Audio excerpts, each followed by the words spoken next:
नवी मुंबईतील Nataraj dance bar मध्ये नियमांची सरळ पायमल्ली होत असल्याचा धक्कादायक प्रकार समोर आलाय।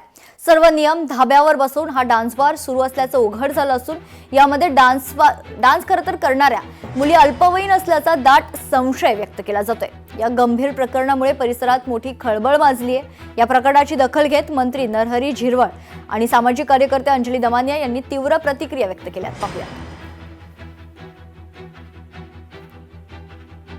डान्स बार हे जे सुरू झालेत महाराष्ट्रात आणि त्याच्यापैकी सगळ्यात जास्त प्रमाणात ते पनवेलला आहेत, नवी मुंबईला आहेत आणि ठाण्याला आहेत आणि त्याचे सर्रास व्हिडिओ माझ्याकडे रोज येत आहेत।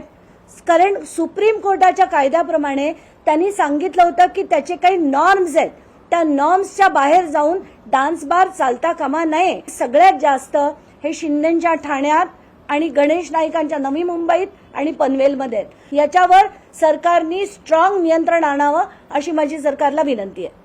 डान्स बार, हुक्का पार्लर, ड्रग्सचे काही असे व्हिडिओ हाती लागलेले आहेत। थेट पोलिसांनीच ह्या सगळ्यांना पोलिसांचाच हात दिसतोय। त्यामुळे ही सगळी सूत्रांची जरी माहिती असली तरी कोणी याच्यावरती कारवाई करताना पाहायला मिळत नाहीये। थेट पुरावे आहेत, सगळं काही आहे, पण कारवाई होत नाही। मुख्यमंत्र्यांना सांगून सुद्धा मुख्यमंत्र्यांनी अद्यापही दखल घेतली नाही। मध्ये योगेश कदम यांनी देखील डान्स बार वगैरे यांचे काही व्हिडिओज रेड वगैरे टाकली होती, तरी सुद्धा ह्याच्यानंतरही हे प्रकरण वाढत चाललेले, कुठेही थांबलेलं नाहीये। परत आम्ही भेटतो सीएम साहेबांना आणि विनंती करतो की बाबा हे चाललंय ते काही बरोबर नाही। दरम्यान यावर मुंबई महानगरपालिकेच्या विरोधी पक्षनेत्या किशोरी पेडणेकरांनी देखील प्रतिक्रिया दिली। ऐकूया। नवी मुंबई काय ठाण्यामध्ये पण डान्स बार आणि सगळंच चालू आहे। लाडक्या बहिणी एकीकडे न्यायच्या आणि दोडक्या बहिणी याच्यावर नाचवायच्या। खरं म्हणजे याच्यावर आम्हाला बोलायची गरजच नाही। सगळी लक्तर ते गणेश नाईक मिळून सगळे काढतायत, त्यामुळे डान्स बार सगळीकडे चालू आहेत। वरवर दाखवलंय ते रामदास कदमाचा डान्स बार जरा बघा चालू आहे की बंद आहे। तर प्रशासकीय नियमांचं उल्लंघन करून चालणाऱ्या अशा अवैध व्यवसायांवर आता काय कारवाई होणार हे पाहणं देखील तितकंच महत्त्वाचं असेल। बोलूयात पुढच्या आणखी एक महत्त्वाच्या बातमीकडे। बीडच्या परळीतील महादेव मुंडेंच्या हत्या प्रकरणाला 2 वर्ष होऊन गेलेत।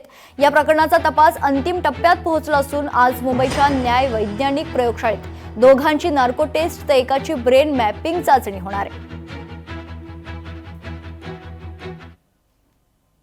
वनविखराच्या बंगल्यावरचे जे नौकर होते ते ब्रेन मॅपिंग मध्ये पॉझिटिव्ह आलेले आहेत।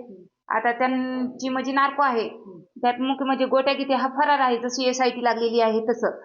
मग अजून तर आरोपी ब्रेन मॅपिंग मध्ये पॉझिटिव्ह आले, पण नार्को मध्ये त्यांनी कसा हा म्हणजे मर्डर घडून आणला आणि कशा पद्धतीने त्यांनी म्हणजे माझ्या नवऱ्याला अडवून हे केलं ते सगळं समोर येईल। ज्ञानेश्वरी ताईंचा मला वाटतं पुरवणी जबाब त्या ठिकाणी घेतला होता आणि त्या घेतल्याच्या नंतर त्यांनी काही नावं सांगितली होती।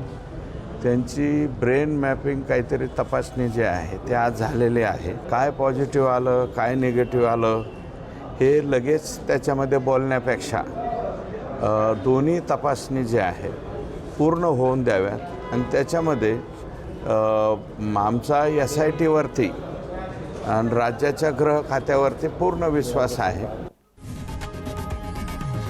लोकशाही मराठी ऐका, पहा, जागरूक रहा।